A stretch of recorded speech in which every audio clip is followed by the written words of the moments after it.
Hey, everyone. Welcome to the Robert Timmons Show. And today our guest is Pablo Gonzalez, who is an award-winning speaker, an MC, an audience cultivation strategist, and he is out proving community creation is the future biz. Welcome to the show, Pablo. How are you doing today? Robert, I am doing amazingly well, and I'm super pumped to be here, man. I am somebody who greatly appreciates any stage that's given to them. So I want to be here to add as much value to you, to our buddy that's listening right now, man. And let's become friends. I'm in. Absolutely. And just like we just talked before we started airing the show, I love that you are out on the ocean, riding the waves, riding, that to me is just like the bomb. Someone who's an ocean advocate, I just want to throw that out there. I appreciate someone who loves that vibration of, letting the ocean take you, right? Man, if you let me indulge a second, right? I want to say Absolutely. that the universe works in waves, right? Mhm. Microwaves, gamma waves, light waves, sound waves. The only wave that functions at a human scale where we can see it with our naked eye, touch it, feel it, without any kind of devices is the ocean wave. So Wow. when you're surfing, when you catch a wave and you are in that rhythm where you're just flying down the face of this thing and you feel completely weightless, I truly believe it's a cosmic experience, man. So I love the ocean. I appreciate you being an ocean advocate. I'm here with my reusable water bottle. I hate plastic. I'm an avid environmentalist, man. I'm all in, right? Absolutely. That was great. I love that. So just so we kind of understand, let our audience kind of know, let's talk a little bit about your audience cultivation, just for, just to give us an overview. We'll get back to it later, I'm sure, because this is who you are now. But let's kind of give it a meaning of what audience cultivation is. Well, it's funny you say it's who I am now. To me, it's I've always been this, right? Like I've always been a hype Mhm. man. My older sister last week is still complaining about the fact that I get way too much credit for being just a regular dude, and people like me more than they should. I've always been fascinated by human connection and how to make the most of a relationship, of a first impression. I describe myself as a grown-up Huck Finn of sorts, and I think it started. I'm the most American person in my family, right? Like we were all born in Venezuela. I left the youngest, and my first real formative memory was walking into a preschool in Miami and knowing I was the only kid that didn't speak English. And I very distinctly remember that feeling of like, oh my God, how am I going to connect in here? Who am I going to talk to? Whatever. And I got really lucky that there was one other kid there, Jose Garrido, who became my BFF, that spoke Spanish. And at that age, you're a sponge, right? You learn English really quickly. And a year later, we moved to Spain and I enrolled in a British academy where I thought that now I speak Spanish and English, no big deal. And I get there and I don't understand the Spanish dialect or the British dialect. So once again, I'm this like outsider in this world. And that's marked me forever. So I've just always been obsessed with how to go from being an outsider to being an insider. And that is essentially audience cultivation strategy. So that brings me to a question. What brought you from Venezuela to Miami to Spain? My father's career. So my Oh, okay. father, I grew up in a very tight knit, wholesome family. My dad's my hero. He was a Cuban refugee that left Cuba when he was 14 years old in the Wow. 60s when Castro first took over, came to the US, got a scholarship to go to college, then got a job with IBM in Venezuela. He met my mom there and he worked his way up through this organization that he became kind of like the chief executive operator of one of the richest families in the world, and they were doing leverage buyout in the late 70s, early 80s, and they would buy a company and they'd parachute my dad in to be like the operator guy that would run it and increase the valuation, and that's what brought us to Miami. That's what then brought us to Spain, and then he left that partnership in like 89, and then we moved back to Miami. Oh, wow. That's pretty cool. Yeah. But yeah, I know I hear that a lot about children being, directed. I'm kind of there, moving from Canada to the States, and I have a child now, and I have one up in Canada. So I understand that aspect of it and how different it can be. So let's take you back. to before all this, before you had this realization of audience cultivation, the skill that you've created, or that you've found that you already had, and now you've developed it further. I heard a podcast of yours, and I thought it was fabulous. And you talked about the North Star being your brother. Now, first off, let's talk about the North Star and why your brother was the North Star. What was it prior to leading up to that point? And I know I understand your brother passed, and I'm condolences in that. So if there's anything you don't want to talk about, absolutely don't talk about it. But I would love to hear your definition on the North Star, what your brother brought regard, which I can respect for sure. Yeah. No, I listen, man. I love talking about my brother, right? Like it took me 4 years to realize that all of this stuff after his passing, that all of this stuff I'm doing is very closely related to my relationship with him, right? I didn't even notice it back then. So growing up, right, I'm the youngest of three. We're all 4 years apart. My brother's 8.5 years older than me. And I always thought that my superpower was my ability to learn from others. And I still believe that is it, right? Like I think more intently is my ability to see something that I really, really admire in everybody. And I'm a really good communicator. So then I can then make them look good, right? So I'm a hype man, right? I'm an audience cultivation strategist. That being said, being that much younger than your brother allows you enough distance and perspective to see things and analyze how you compare, what track you're on. Like we were never in competition head to head like brothers that are 2 years apart. So I had this like certain amount of distance where I just was able to learn from everything that he did, good and bad.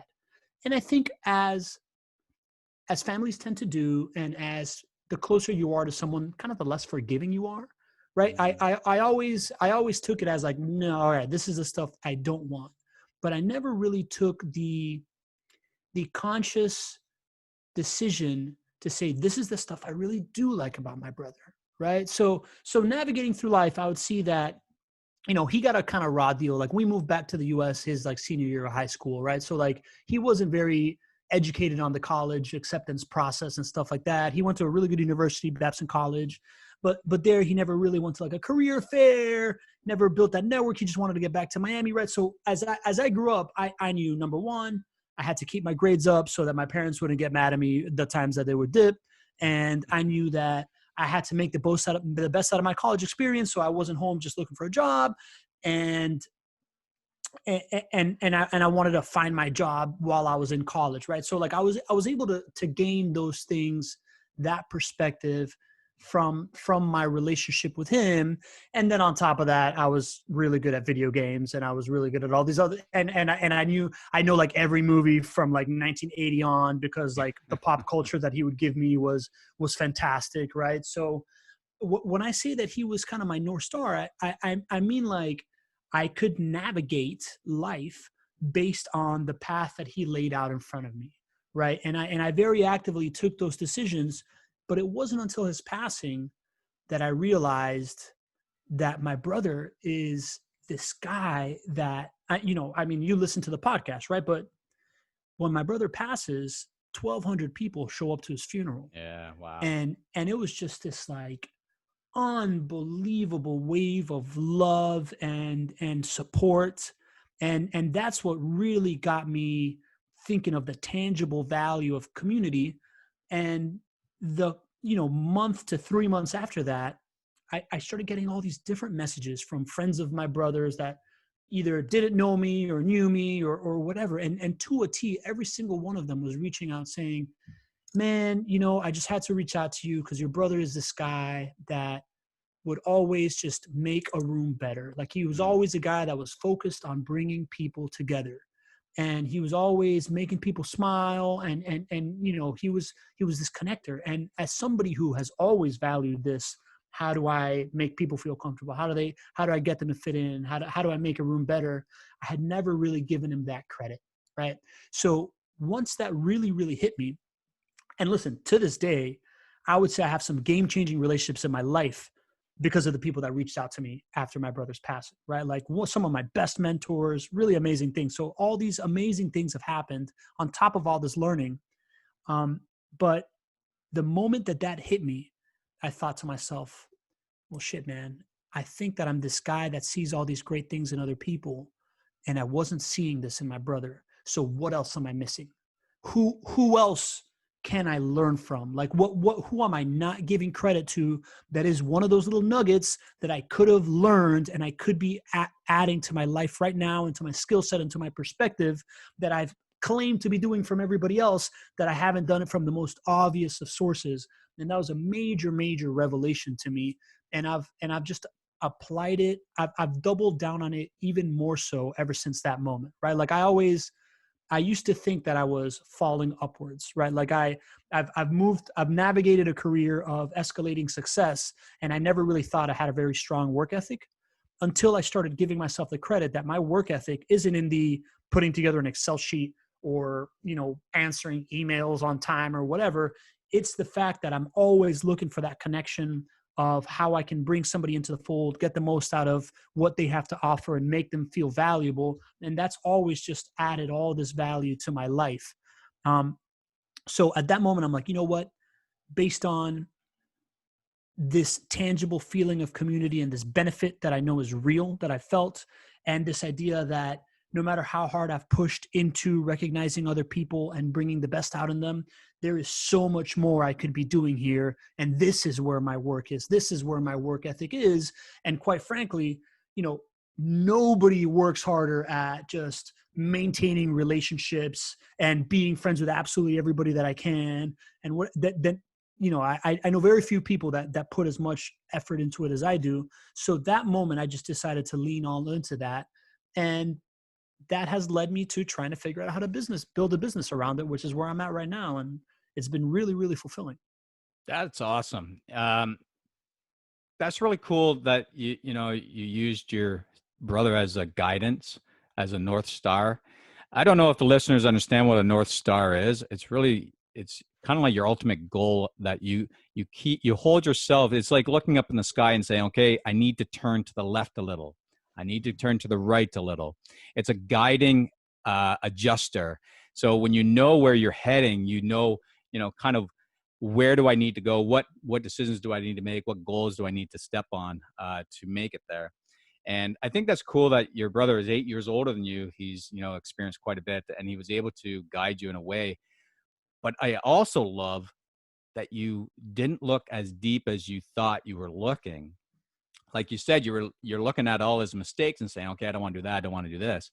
But you didn't see the forefront until these amazing, like he created a legacy that he brought in 1,200 people that felt, they lost someone really deep in their life because of the connection that he created with them. And that's beautiful. That is beautiful.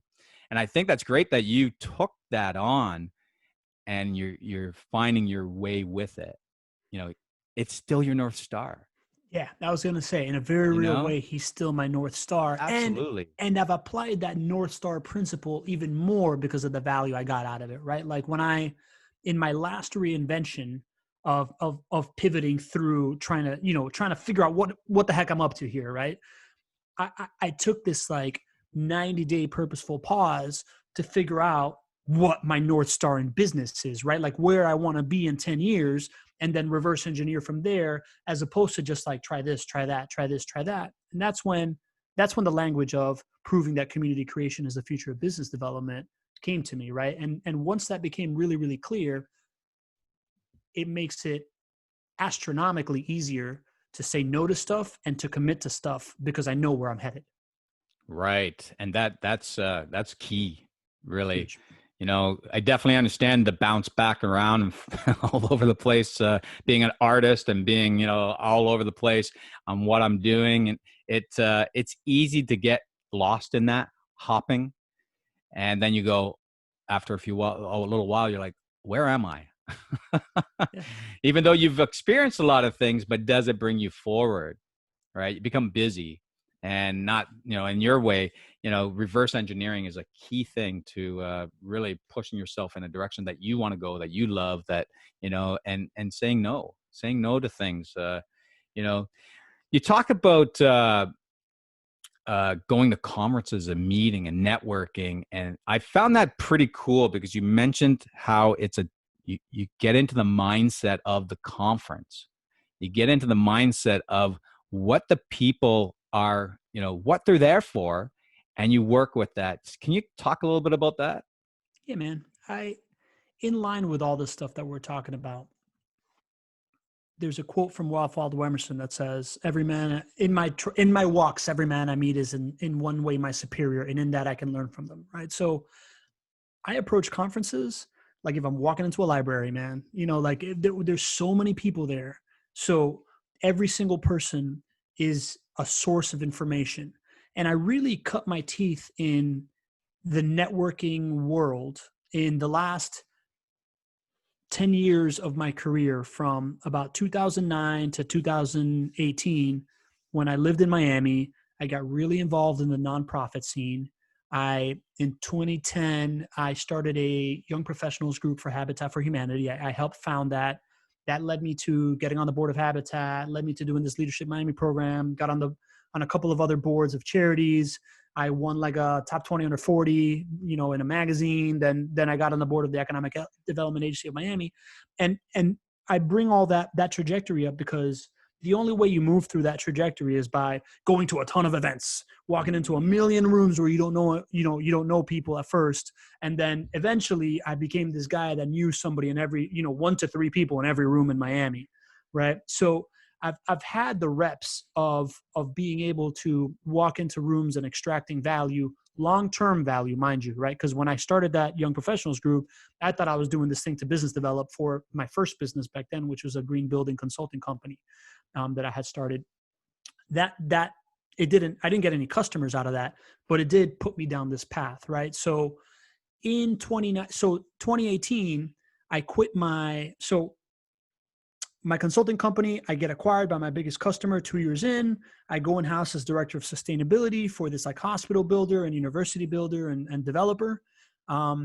As I am working my way through the nonprofit scene, I get disillusioned with my role inside the company as director of sustainability, and I want to create more value inside the company, right? Like I felt like I was pigeonholed inside of it. And at a certain point, I got invited to speak on a panel about smart cities because my CEO didn't want to go. So they sent me at the last moment, right? So I show up to this panel for smart cities. At the Economic Development Agency of Miami. I share the stage with a couple of people that were way above my pay grade. And when I come off that stage, there's a line of 6 people deep waiting to talk to me. And I look Nice. around. Yeah. And I look around and I'm like, these people are here waiting to talk to me because they think I'm more important than I am. And they think I'm more important than I am because when they were in a room, I'm the guy on stage. So being on stage is really, really valuable. And I immediately thought, how can I provide that for other people to, add value to them so that I can, maneuver my way around what I'm trying to do. And I pivoted and started inviting developers that were doing in sustainability related projects in Miami and putting them on stage in front of the young professional groups that I had now formed with politicians on the boards of my charity or land use attorneys that I knew, right? And that turned me into a business developer in my company. And then at the end of 2018, I took a shot, man. Like I was talking to everybody I know about this like business development through stages and value add. And I got 2 competing opportunities of going to be the head of business development for another construction company. That would have been a step up for me, or move to Jacksonville and be the VP of business development for a software startup that was up here selling. It's a software for Amazon sellers. I took that opportunity because I wanted to test my theory in a completely different scale, learn more online business stuff, right? Like I never really liked construction. And I basically jumped on a burning ship. And that year was just a total trial by fire of how resourceful I could be. And I pivoted my whole model to then use Zoom rooms and create masterminds inside of the company's clientele, which at the time I didn't know what a mastermind was. I was just replicating what we were doing in the young professionals group. And that led to a whole value ladder where by creating this like cool club at the top of the customer ecosystem of the 12 best customers, recording calls, chopping them up and using them as advertisements / funneling them into a Facebook group where anybody that took a free trial of the software could go. And then they realize that the person that they saw in the commercial is in some cool club. And then, oh, by the way, there's an event in 6 months where they can go meet this person, right? Like we created this whole ecosystem that led to about $200,000 worth of revenue from bringing these people together. And then by the end of 2018, my relationship with the founder had become totally toxic. And I decided, I was like, all right, you know what? I feel like I've learned my lessons here. I'm going to pull the ripcord and start over. And that's when I decided to commit to conferences. And the reason why I went really hard at conferences is because at the time my wife said, you know, caveat, right? Like I'm a super networker. I talk to everybody. So I get a lot of opportunities thrown my way, right? So my wife's like, listen, instead of just taking the next opportunity thrown your way, why don't you take 90 days to like detox, figure out where you're at, right? So I call this my purposeful pause. And best advice I've ever gotten, by the way. Like, thank God I'm married, as I'm sure you can relate. Oh, yeah. Yeah. So because I was going to take this like 90-day purposeful inaction, right? Like in the West, males are taught that action is like power, right? Like action is what you got to do to move forward. But in the East, there's this philosophy that inaction is the greatest source of power, right? So, but I'm a Western guy, right? So I'm like super anxious that I'm purposely not taking these opportunities. And I think to myself, I'm like, you know what? If I'm going to be doing this, I'm just going to book 4 conferences so that while I'm just sitting here freaking out about whatever I'm not doing, I'm at least out there doing my thing, meeting people, connecting the dots, learning new things. And on top of that, that's also going to feed to my opportunities that come out on the back end. So I took off into these like 3 different conferences and just iterated through the idea. The first one was Gary Vee's conference, right? Gary Vee's my boy, right? Like that guy is, listening to him speak, I was like, oh wow, there's some real like ideas behind what I'm thinking, right? Like in 2017, I somebody introduced me to him. I'm like, oh wow, this guy's talking about the same stuff I'm talking about, just he's done it. Right. Yeah. Which is great for you. Yeah, which was amazing, right? So I refer to him as a North Star too, right? Because he's a guy that he's the first guy that I saw that was out there saying, this is, you can win, and you can win doing exactly what I was, the way that I was thinking. And I had never met anybody like that before. So I go to his conference first. And after, you know, that was a 1.5-day conference. I get to meet him for the first time, which was amazing. Cool. After a 1.5 days, I'm like walking away with like 15 new friends, and I look around and everybody else is talking to the same 4 people. And I'm like, man, there's something to this, right? So like the next conference I go to, I'm sitting there pitching the idea of like a conference kind of Sherpa that helps socially lubricate the room / I can speak about networking and networking tips from stage, which is something that I had done before leaving Miami as a goodbye to Miami. And I'm like pitching everybody, and they're like, yeah, this sounds great, until I talk to the conference organizer, and the conference organizer is like, not a big deal. Right. So I'm like, okay, I got to pivot again. And so the next conference I go to, it's the 10X conference, right? Which is this like ridiculous show.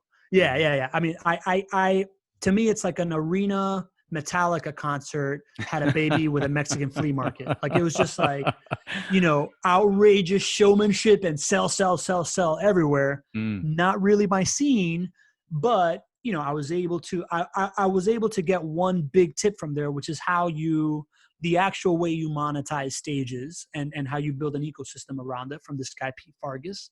And then the 4th conference I went to was Funnel Hacking Live.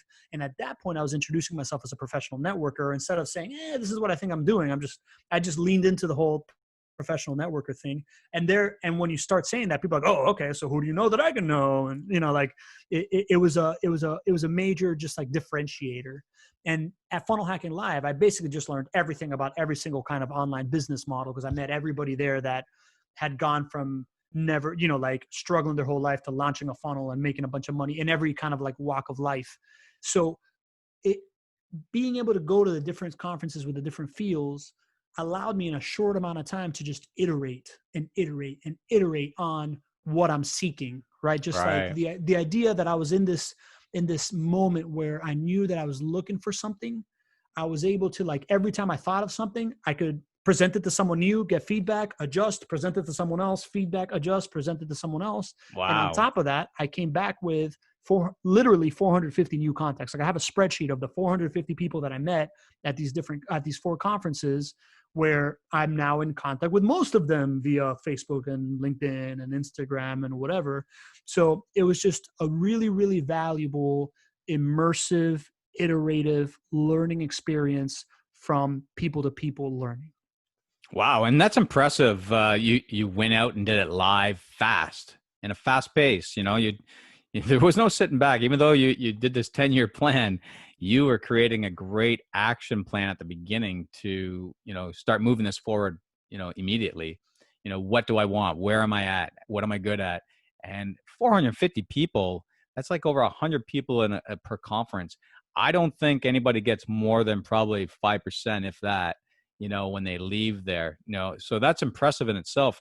And it shows the value of, you're right. People go there to meet people, but I'm someone who sometimes, I feel I'm a growth mindset, but there's times that I think the fixed mindset comes in play. And it could be at sometimes like that, where when I learn, I kind of shut up.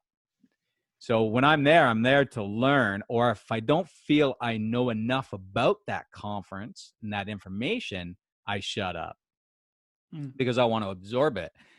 But I think you're right. It's a place to go shine as much as you can, be vulnerable in a sense, Mm-hmm. have conversations, meet people that you can follow and learn from as you, Mm-hmm. progress on to other things.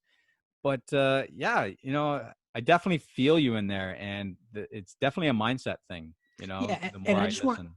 I want to make a distinction there that it's okay to not be speaking, right? Like it's just a matter of asking questions and then listening, Right. right? So, people think that relationship, I used to think this, right? Like I used to, all the way through maybe my early 30s, I used to think it was like, how can I shine? Exactly how you just said it. Like, how can I walk in a room and be the coolest, funniest guy? At a certain point, through all this nonprofit engagement, I realized it's better to just be the most valuable guy. And the only way that you can be the most valuable guy is by getting to know what people's pain points, what they know, what they believe, what their priorities are, how you can align with them, how you can find other people to align with them, right? So it's really about asking good questions, listening intently, and then continuing to ask questions until you get a gem. And when you get a gem, you're like, oh my God, that's brilliant. And then you turn around and you say that brilliant gem to the next person, like, dude, this guy just taught me this. Tell him again. And then this person's like, wow, I love this other guy. You know what I mean? And it just feeds from there, man. Yeah, I was in the nonprofit area for about 7 years. That's kind of where I learned a lot of my skills, from public speaking to Yep. networking to Yep. Me too. leadership to organizing. I probably organized 70 events in 5 years. At Mm-hmm. one time, I was doing events like three in a week that I had to, set up and do. And I understand everything you're saying. You go into a room, you don't know anybody. But I tell you, by the 5th year, when I was just kind of giving off my leadership, we filled a room over 300 people in that room to raise funds for the organization I was, connected with. And I just pretty much, I didn't know all of them, but they all kind of like see me as like an authority in that area. And it's kind of cool. Like I'd wear their gear and I'd be in an airport and someone would come up and say, hey, I support your organization. I'd be like, oh, okay, well, I'm a volunteer, but I do run a chapter, right? That kind of thing. But there is a lot in that nonprofit where I see that you grabbed a lot of things. And that's what I'm starting to see now, what I've grabbed, which is probably why I'm here talking to you, because it's showing me that I'm good at talking. I'm good at, asking questions. And you talk about asking questions. Well, when I was in that at the beginning, I wanted to really put this out because it was quite funny. I was asking questions because I was passionate about, fighting for sharks at this time, right? That's what brought me into becoming an ocean advocate. And I got involved with some groups that were fighting for animals. And I'd be asking them questions. And I was asking a lot of questions so I can learn and understand, what do you do this? What do you do there? What do you do here? Well, later on, as I, grew relationships, I was told, hey, when you first came out, we thought you were FBI. Because I was asking so many questions, right? But yeah, no, I think that's great. And you talk about a lot of great names, Tim Vargas, Grant Cardone's event, Gary V, which I put up the painting here just for you because I've seen it on. I've seen you mention him before.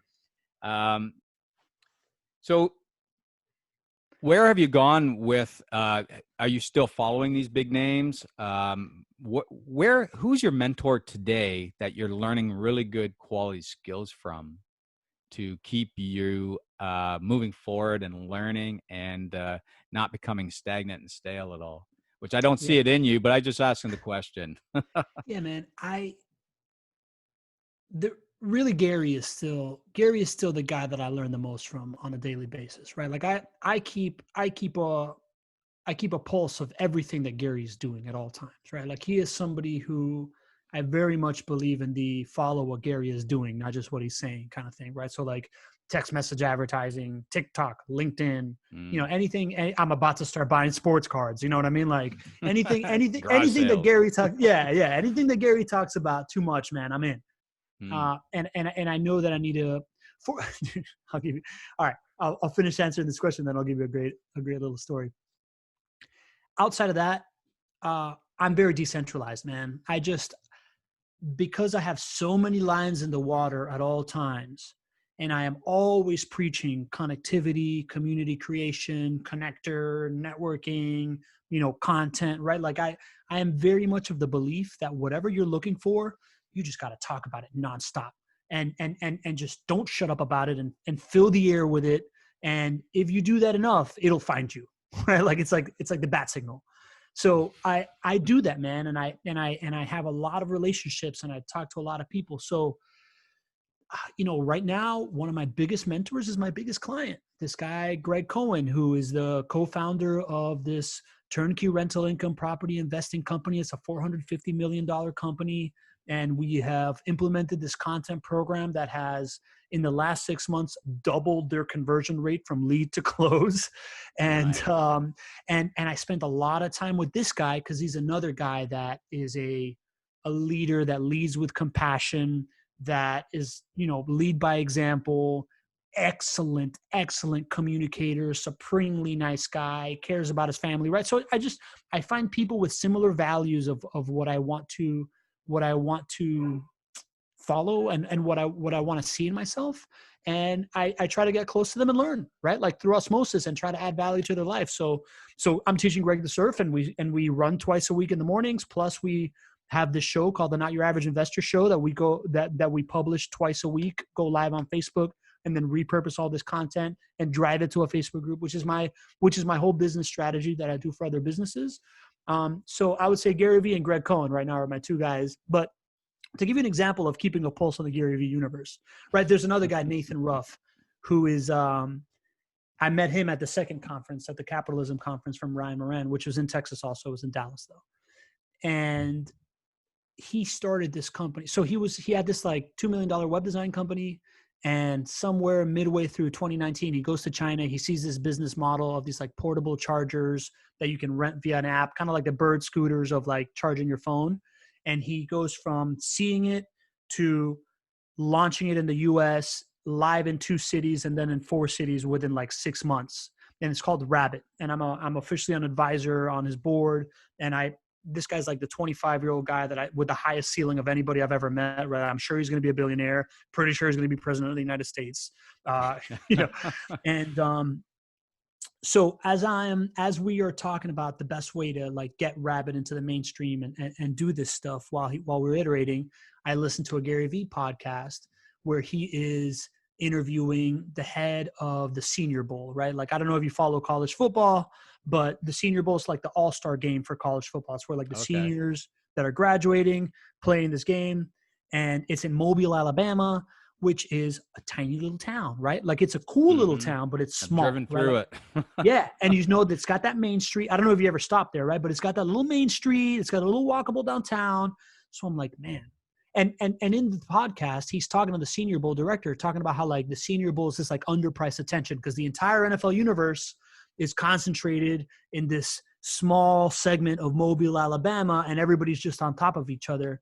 And Gary's going to go give a keynote there. So I call up Nathan, and I'm like, Nathan, if you wanna like go hard at this like influencer game for Rabbit, we need to be in Mobile. Like we should get there like 3 days before the Senior Bowl, when it's just like the whole NFL community and the agents and the ESPN people and Gary.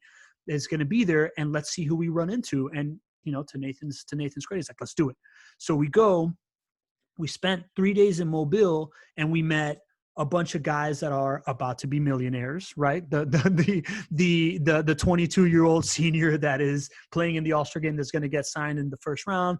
We met a bunch of agents that manage a bunch of players. We got a couple of influencer deals from like first round picks and NFL stars for Rabbit, and ran into Gary a couple of times, right? So like we chopped it up with Gary. By the end of it, we gave him one of these portable chargers and a beanie. He spent the rest of the day wearing the beanie that we gave him. Oh, wow. And you know how Gary is. That means that we have like 10 pictures and social media things of Gary wearing the beanie that we then leveraged into building credibility, right? So it's just like, for me, a guy that thinks like that thinks in underpriced attention, he's always talking about it. That's what I care about, right? Like if I care about audiences, I'm thinking, how can I make the most impact? Same thing my sister complains about. How can I make the most impact with the least amount of effort while having it in my critical flow of what I'm going to do anyways, because it's what I believe.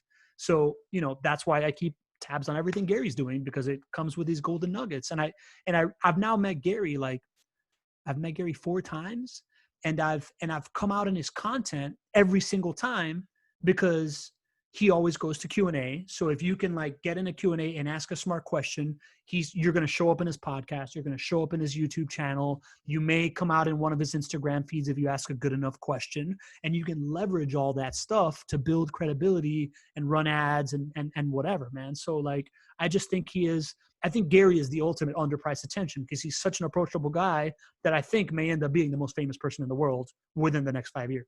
Oh, he's definitely created an amazing legacy, and that's what he's after. He's a CEO that's out there talking about happiness and smiling and love, and it's so interesting. Like I got his text just to kind of like, I'm like you. I understand marketing and I understand all that, so I gravitate into everybody's things and funnels and just test them. Like I've been to conferences where people are throwing money, and I'm not there for the money. I'm there to watch how they're managing the crowd.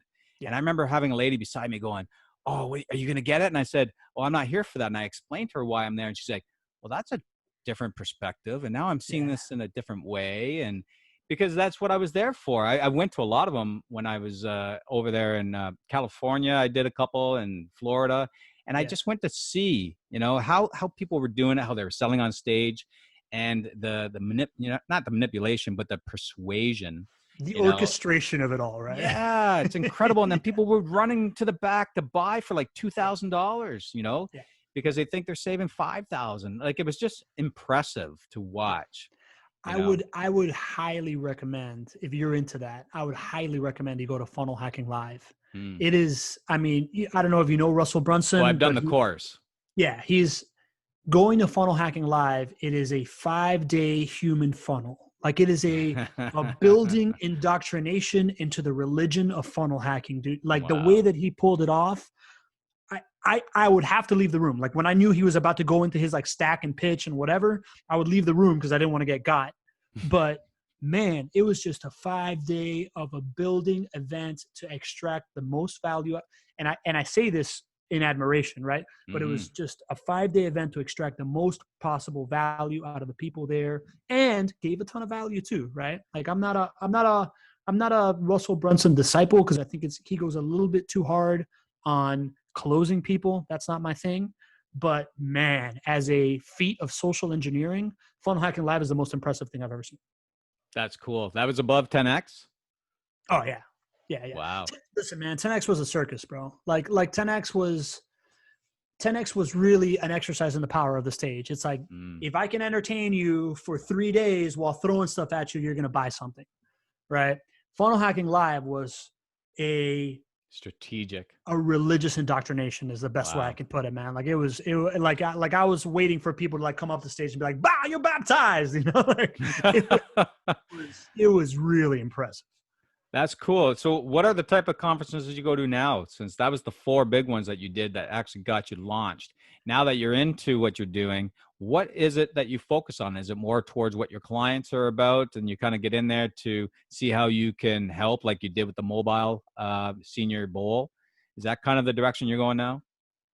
Man, caveat coronavirus, haven't gone to a conference Yeah. in a Well, while. yes. Yeah. You know, I would say something I've really leaned into, Robert, is podcasting conferences. Mm. And the reason why is because everything that I told you, what's the least amount of effort I can get to get the biggest audience? If I can meet 100 podcasters and get on 50 podcasts and each of them have 100 to 1,000 people listening, it's like Radio Row, Yeah. right? So Absolutely. I've leaned very heavily into building my network of podcasters. And as a result, I get on like 1 to 3 podcasts a week because I get referred to somebody who's a friend of blah, blah, blah. And very effortlessly, my message is getting out there. And then I use the podcast kind of like how I did when we introduced ourselves, right? Like I always love to ask people now when I meet them, hey, what's the best piece of content that you have that I can get to know you from? And I'll always send them that like 15-minute rap motivational speech. And I'll send them the last podcast I was on because it's the most accurate representation usually of somebody like taking a snapshot of where I'm at right now. So I leverage all that stuff in order to, I've realized that content is the way that you scale networking, right? Right. Like if you can create a piece of content that now instead of having a conversation over and over, you have it recorded and you can send it to 2,000 people. Now it's scalable, man. You know, so I really, really lean into content. I think content is networking on steroids. And that's why now I'm so obsessed with content and creating content and being on content and making content out of everything that I do. And that's what Gary talks about all the time, right? 60 Yeah, pieces of no content from coincidence. one video, right? Yeah. No coincidence that it's what's Gary doing. Get it out there, more out there. You're not doing enough, he says to everybody. Yeah. You're not doing enough. Yeah, totally, man. And listen, it's what's your priority, man? If you're trying to have as many relationships as possible, then it behooves you to put out as much content as possible because it's all just like these seeds that are everywhere and they can get watered by anybody at any time, anywhere in the world, right? And it can Right. grow to be a sequoia. So, I just really, really believe on putting it out there because my prerogative is this like want to connect with as many people as possible and create community and bring people together. No, I think this is fabulous. So where can people find you, Pablo? Where do people find you to what podcast types are you going on? What Yeah. website do you have? Yeah. Where can people connect with me? So my website is Connect with Pablo, right? ConnectWithPablo.com. Nice. My Instagram account is Connect with Pablo. My Twitter is Connect W Pablo. I would love people to connect with me on LinkedIn, but it's really hard to find Pablo Gonzalez on LinkedIn. It's like a needle in a haystack. And my podcast is the Chief Executive Connector podcast. And that is, the term Chief Executive Connector to me is the linchpin in community creation for business development, right? Like I think that in the C-suite, there needs to be someone that's always looking for how can I provide value to the people that I'm trying to serve? And how can I extract that value from our connections, right? Like the network of people that the company knows, the employees, and even the clientele themselves. And the Chief Executive Connector podcast is really a living document of like all these interesting people that I've been able to like bring into my life, how I learned from them, how we connected and how you can always kind of like continue to grow through life by learning from others. So, my favorite would be like, come check out my podcast or connect with me anywhere, man. Oh, my email address is youshould@connectwithpablo.com. Right. So you should. Beautiful. Yeah. If you could give 3 tips right now that people can take action with in regards to communicating, building, nurturing in some manner, Okay. what would you give? All right. 3 tips. Number 1, you can never start a conversation with anybody. The best you can hope for is to enter the conversation already happening in their head. So approach communications that way.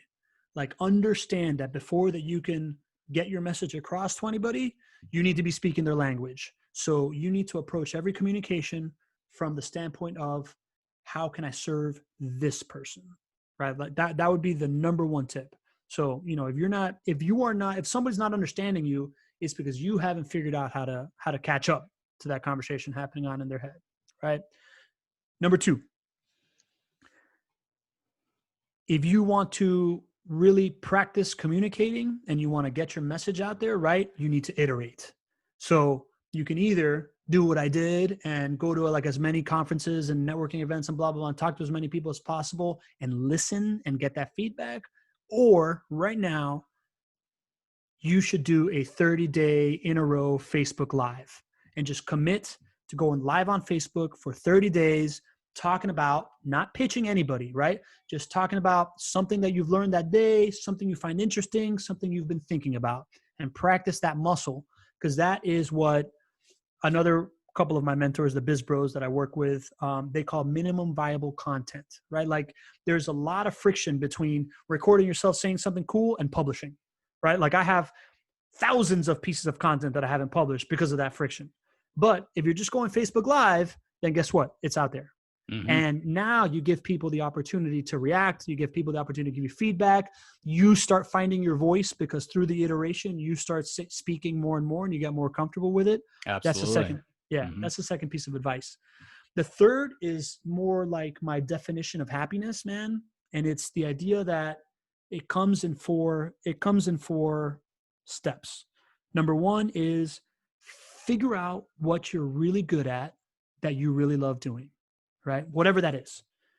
Then figure out how to serve people with it, right? So for me, it was like connecting with people, right? So I figured out that I was really good at making friends. I remember hearing an interview of Zach Galifianakis saying that all I've ever cared about is being funny. And I was like, man, I get that, bro. Like, I get that, right? Like I've always cared about really funny, but really what I care about is being liked, right?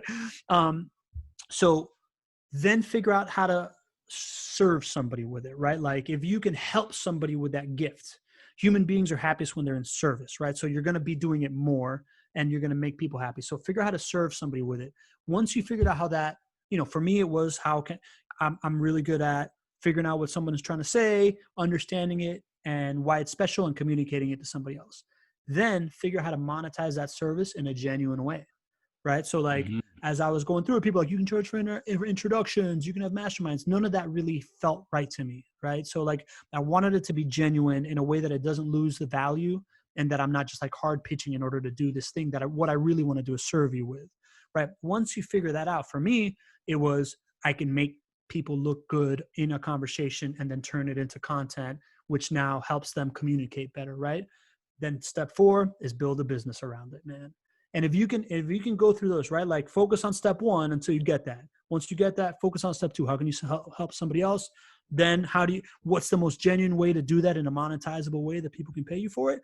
And then step 4 is build a business around it, man. Like that to me is the key to happiness. Cause then you have, which is where I'm at right now.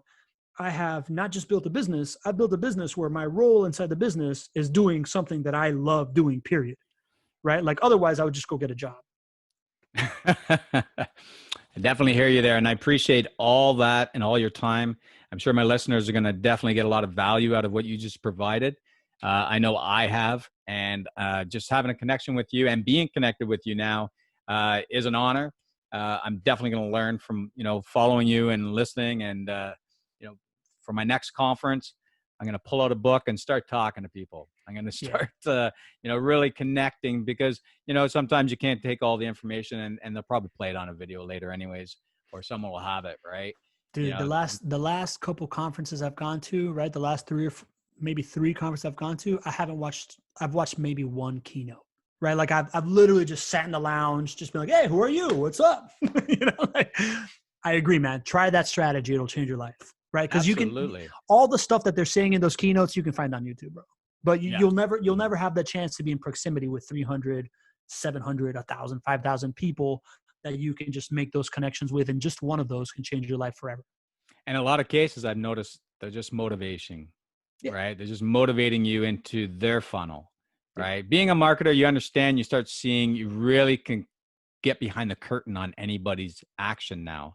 And I think that's the cool thing. It's a blessing and a curse at the same time, because now I'm like, oh, okay, I see what he's doing, but I have an open mind to it. I respect it. And I love that they're doing it, because I think not praising, but congratulating someone in that manner, that they've done it and that you could utilize that if you wanted to, does it work for you? And that's what I think is great. You brought some great stuff. I appreciate everything that you offered today. Can I give one more, man? Absolutely. Because I want to hit it because you touched on this and I didn't get to go back to it. Get involved in nonprofits, man. Like you said, the the skill sets that you learn, right? And I'm saying this to encourage you, to empower you, to whatever you're doing, to lean into the fact that you've had all those reps on networking, all those public speaking reps, and you've built this like network of people around you. Because guess what? The people that are on the boards of nonprofits are usually the most influential people in society, right? Mm-hmm. So Mm-hmm. I totally, man, there's no better formation than the formation of the stuff you go through when you were volunteering for a charity. Right. So like, Absolutely. yeah. So I want to encourage you to lean into the fact that you have all those reps and you have all that stuff. Plus you think like a marketer, man. Like I'm sure there's gold nuggets in there that you can still pull out and apply it to whatever you're doing. It works. And when you apply content to it, it works at scale. No, that's exactly what I'm doing. I appreciate that, and we'll talk after too. For sure. For sure, But man. hey, guys, make sure you watch. You follow Pablo on all his channels, and make sure you set up every Thursday. We're gonna have a new speaker like Pablo here, providing massive information and value to you, so you can be the best person you are. And thank you again, Pablo, for joining us. Thank you, man. This has been a real pleasure. And I can't wait to be friends with you, man.